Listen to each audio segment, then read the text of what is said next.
रांची का जयपाल सिंह मुंडा स्टेडियम पिछले 16 दिनों से छात्रों से भरा हुआ है और मांग बस यही है कि जेपीएससी और जेएसएससी समेत जिन प्रतियोगी परीक्षाओं में धांधली हुई है वो रद्द हो, सीबीआई जांच हो और आगामी परीक्षा में कोई गड़बड़ी नहीं होगी। सोरेन सरकार इस पर आश्वासन दे। सरकार भी अब लगातार 2 दिनों से छात्रों से बातचीत कर रही है, लेकिन बैठकों के दौर के बावजूद बात अभी तक किसी नतीजे पर नहीं पहुंची।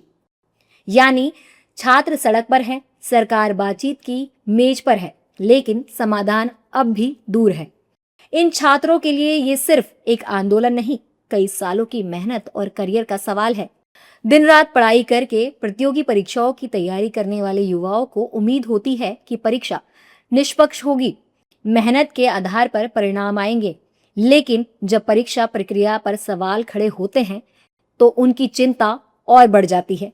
इसलिए छात्र चाहते हैं कि जिन परीक्षाओं को लेकर सवाल उठे हैं उनकी निष्पक्ष जांच हो, जिम्मेदारी तय हो और आगे होने वाली परीक्षाओं में ऐसी स्थिति दोबारा पैदा ना हो।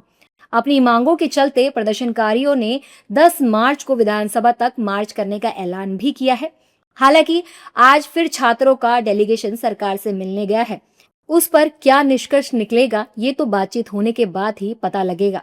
लेकिन 16 दिनों से भूख हड़ताल पर बैठे देवेंद्र नाथ महतो की तबीयत लगातार खराब होती जा रही है। साथ ही उनके साथ जो छात्र भूख हड़ताल पर बैठे हैं उनकी तबीयत बिगड़ती जा रही है। लेकिन फिर भी छात्र अपनी मांग पर अड़े हुए हैं। छात्रों का कहना है कि जब तक उनकी मांगों पर ठोस फैसला नहीं होता आंदोलन जारी रहेगा। हाँ, 2:30 बजे रात में ब्लड सैंपल ले जा कर के टेस्ट हुआ तो बोला शुगर बहुत डाउन 53 है। फिर 2:30 बजे से मेरा लगातार सलाइन वगैरह चल रहा है, तो अभी बहुत कुछ धीरे धीरे फिर सुधार की ओर जा रहा है।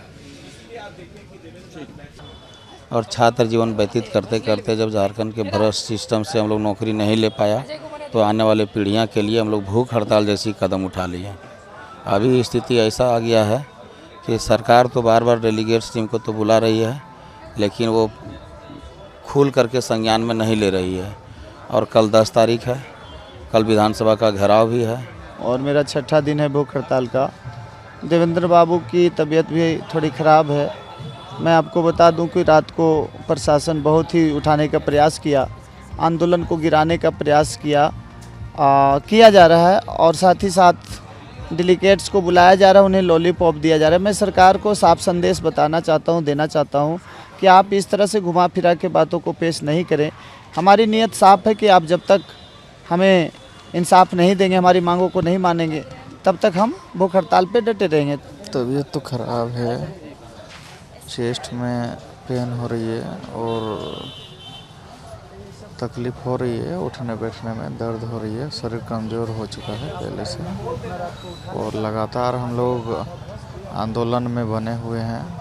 जब तक हमारी मांगों को सुनी नहीं जाएगी तब तक हम लोग डटे रहेंगे।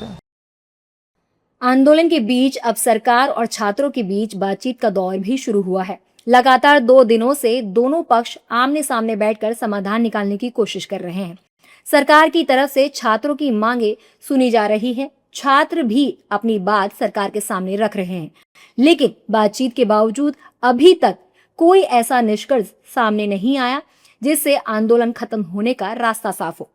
छात्रों की तरफ से डेलीगेशन सदस्य पीयूष कुमार सिंह ने क्या कुछ कहा है, सुनिए। मुख्यमंत्री के पास पहुंचाया जाएगा। सकारात्मक सोच के साथ हम लोग जा रहे हैं। पिछली बार जब हम लोगों ने वार्ता की थी माननीय मंत्रियों के साथ तो हमें आश्वासित किया गया था कि हमारी मांगों को मुख्यमंत्री के पास पहुंचाया जाएगा। अब हम इसी सोच के साथ जा रहे हैं कि माननीय मुख्यमंत्री महोदय हमारी सारी बातों को मान लेंगे और वार्ता सफल रहेगी। मांगों पे हम अपनी कायम है और ये बात सही भी है ना कि झारखंड के 24 जिलों के छात्रों का प्रतिनिधित्व यह जेपीएससी जेएसएससी रिफॉर्म मंच कर रहा है, तो किसी और छात्र संगठन से वार्ता का क्या औचित्य है। जिन छात्र संगठनों का तो कॉल भी नहीं है जेपीएससी जेएसएससी के प्रोटेस्ट को लेकर के, उनके साथ वार्ता करके सरकार क्या साबित करना चाह रही है, यह समझ में नहीं आ रहा है। यानी कि बातचीत हुई, मुद्दे पर चर्चा हुई, लेकिन सहमति नहीं बनी और यही वजह है कि जयपाल सिंह मुंडा स्टेडियम में छात्रों का आंदोलन अब भी जारी है। 16 दिन से धरने पर बैठे छात्रों के सब्र का इम्तिहान भी हो रहा है। हर गुजरते दिन के साथ उनका सवाल और बढ़ता जा रहा है, आखिर फैसला कब होगा। छात्रों का कहना है कि वो किसी टकराव के लिए नहीं, अपने अधिकार और भविष्य की मांग को लेकर बैठे हैं।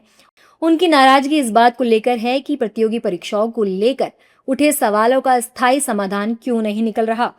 इसी के चलते डुमरी से विधायक और JLKM नेता जयराम महतो विधानसभा परिसर के बाहर एक दिवसीय अनशन पर बैठ गए हैं। इसी दौरान वह पानी भी नहीं पिएंगे। जयराम महतो ने सभी वर्गों से अनशन की अपील की है। जी, आज जयपाल सिंह मुंडा स्टेडियम में जो आंदोलन चल रहा है उनको समर्थन देने के लिए, उस आंदोलन को मजबूती देने के लिए मैंने अपने स्तर से आज एक दिवसीय निर्जला अनशन का कार्यक्रम रखा है और मैं सुबह 6 बजे से यहाँ बैठा हूँ। मैं उनसे तो बात करने का औचित्य नहीं बनता है, उनसे अब क्यों बात करेंगे। जो सरकार के जो दल हैं उनसे क्यों बात करेंगे, जो सरकार के दल की इकाई है। बात न्यूट्रल छात्रों से किया जाए जो धरने पर बैठे हैं, जो 15 दिनों से धरने पर बैठे हैं और 7-8 दिनों से भूख हड़ताल पर बैठे हैं। सीधी बात। इस पूरे मामले में अब सबसे बड़ा सवाल यही है कि क्या बातचीत से गतिरोध टूटेगा। सरकार लगातार छात्रों से संवाद कर रही है, लेकिन छात्रों की मांगों पर अंतिम सहमति नहीं बनी है।